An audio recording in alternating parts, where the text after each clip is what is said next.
Hey everyone, we are back again with another video detailing our circumnavigation of Vancouver Island aboard our 37-foot sailboat Maya. In previous videos, we've traveled 664 miles over 26 days from Anacortes, Washington to where we are now, just south of Vancouver Island's Cape Scott.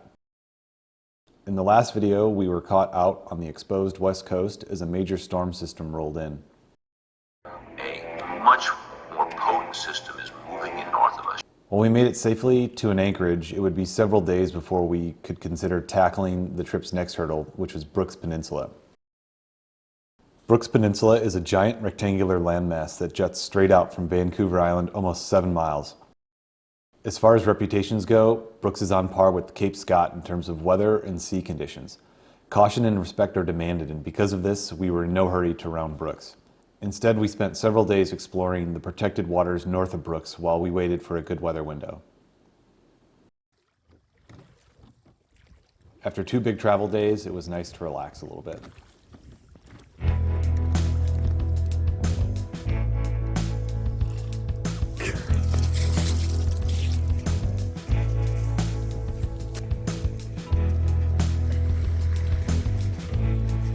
There. Yeah.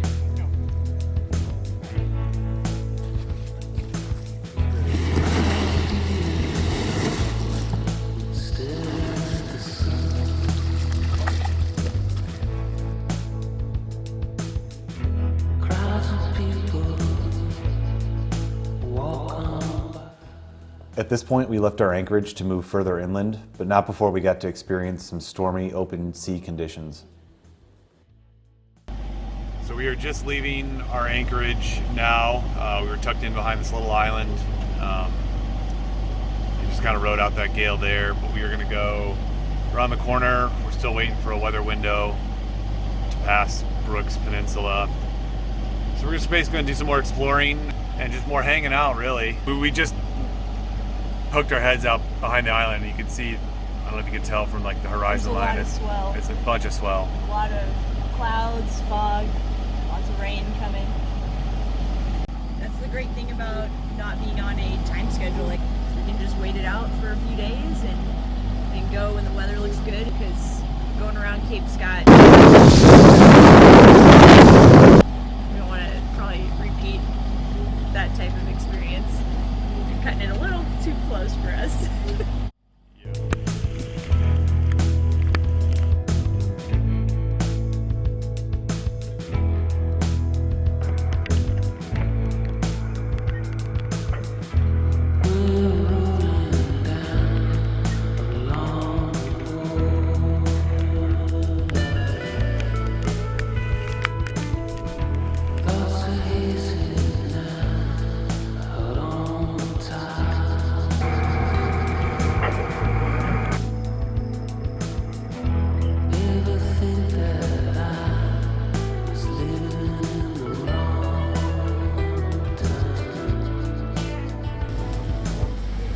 You can tell there's swell. Yeah. Yeah, look at this roller coming in. Yeah. Woo. Down. Jeez, look at this. I would be way more scared if we were like way out there. Oh God, Since yeah. we're almost tucked into this little harbor. Wow.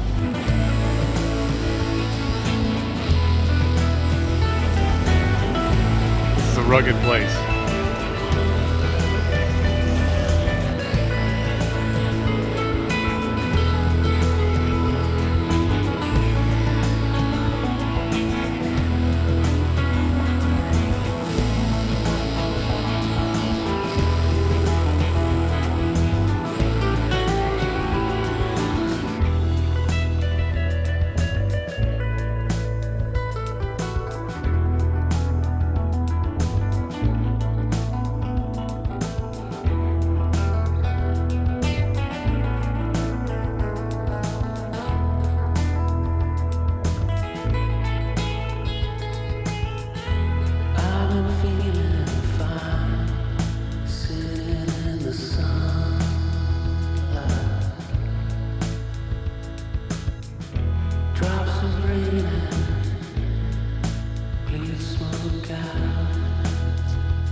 Made it!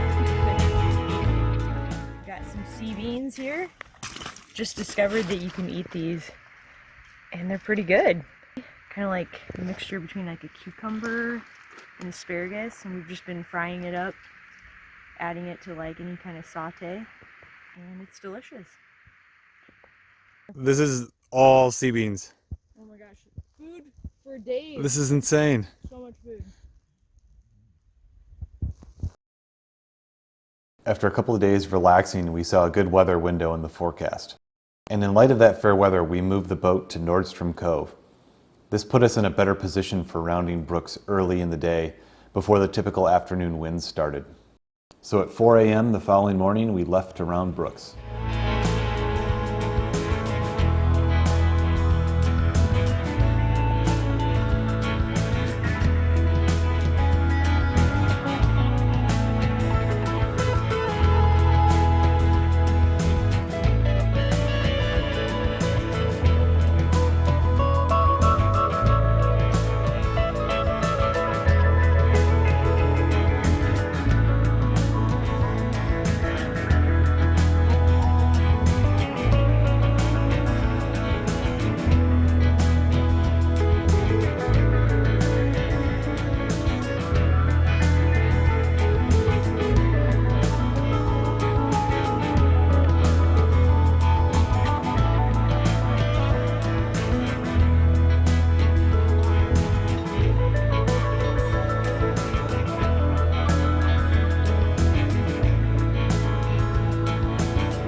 After a long rolly day at sea, we dropped the anchor in the protected waters of Columbia Cove and decided to explore the surrounding area by foot.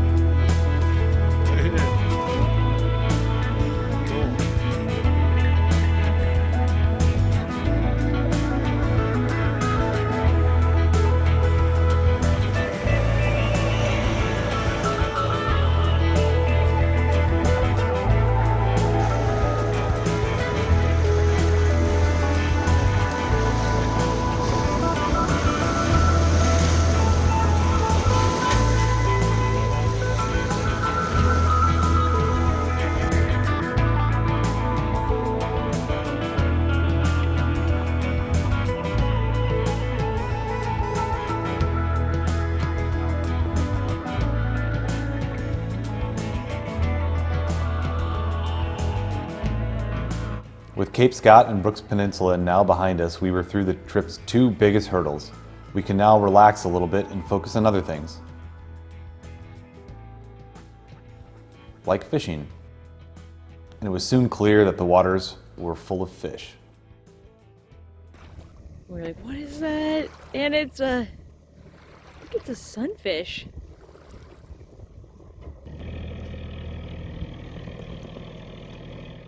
And a short time after this, What'd you get? I don't know. This is our first strike on the rod. Okay, I got it in neutral. The net?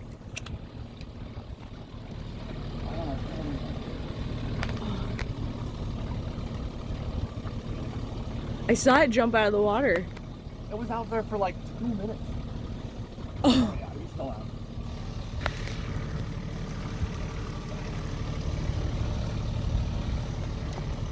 That's a salmon. Oh! Get the net. Okay. Shit, where is the net? Right here. Oh yeah. Oh my god, we caught a salmon. That was freaking nice.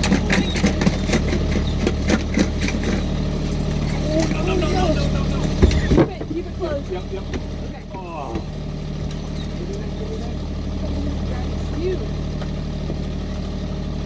Keep coming. I can't. You can go from behind. Oh, okay. Oh, shit. Oh. Just pull it up. Just pull it up. Okay. Pull it up. Oh! We'll get another one. The first attempt resulted in this lure getting it all tangled up. To make matters worse, 10 minutes later, while trolling, we snagged the lure on kelp, causing the line in the fishing reel to explode into a giant tangle, rendering the rod and reel useless until we could sort the tangle out and re-spool the line. This is the biggest, nastiest knot that I've ever experienced, and this is half the size that it This was. is like a third of the size what it was. Oh my God, what a mess. I mean, we've spent like what, at least an hour and a half so far working through this, and It takes two of us because I have to find where to feed it through, and then Mac like makes sure the bigger end doesn't. yeah, I'm like running up and down the boat, like it's just running this fishing line. Yeah. We're gonna report back in on What happened? Big Nasty here. After several hours, we got the line cleaned up and ready for more fishing. Unfortunately, that's all the time we have left in this video. Be sure to join us next time as we try to redeem ourselves from that fishing disaster. There's so many fish down there that Mac caught 2 on one lure. How does this happen? And there's lots more trials and tribulations on this trip to come, so be sure to stay tuned and we'll see you all real soon. As always, thank you so much for watching and we'll see you next time. I'm trying to Cheers. get the smoke out of here. Oh.